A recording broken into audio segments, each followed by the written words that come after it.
welcome back to my YouTube channel. My name is Ansem Prissy. In today's video, I'm going to be showing you guys how to block adult videos on YouTube. Maybe the YouTube is for your children and you don't want them to watch adult videos on YouTube. All you need to do is to go on the U icon on the bottom of the screen, then click on Setting on the top of the screen. After that, click on General, and on the bottom you are going to be seeing Restricted mode.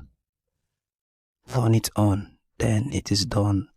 There is it on how to block adult videos on YouTube. When you found this video helpful, because of content at the end of this video, please do it to subscribe and turn on the notification bell in order for you to stay with us on this channel, and do it to give this video a like.